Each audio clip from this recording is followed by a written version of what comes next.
മക്കളെ, ഇത് ചോറൊക്കെ കഴിച്ചോ? ഞാൻ നല്ല ചോറ് കഴിക്കാൻ പോവാ കേട്ടോ. ഇന്ന് കണ്ട കറി കണ്ട ചീര സാമ്പാറാണ്. പ്രത്യേക രീതിയിൽ തയ്യാറാക്കിയാണ്. ഞാൻ മിക്കപ്പോഴും ഇങ്ങനെ തയ്യാറാക്കി കേട്ടോ. എനിക്ക് ഭയങ്കര ഇഷ്ടമാണ്. അപ്പോൾ പുതുതായിട്ട് പഠിക്കുന്ന കുഞ്ഞുങ്ങൾക്കൊക്കെ പെട്ടെന്ന് ചീരത്തോരൻ കഴിക്കാത്തവർക്കൊക്കെ ഇത് നല്ലതാണ്. അപ്പം ഞാനിത് കുറച്ച് വേറെ കറിയൊന്നുമില്ല, അപ്പോൾ ഇത് കൂടുതൽ ഞാനും കഴിക്കും കേട്ടോ. ചീര അല്ലേ.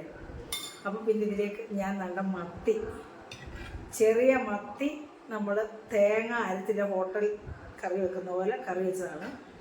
അതും കുറച്ച് ഇനി എടുക്കുകയാണ്. എടുത്തിട്ട് കഴിക്കുകയാണ് കേട്ടോ. കഴിക്കാൻ പോകണേ. കഴിക്കട്ടെ. നല്ല ടേസ്റ്റ് ഈ ചീര സാമ്പാർ കേട്ടോ. നല്ലത് ഇങ്ങനെ ഉരുവെടുക്കാം.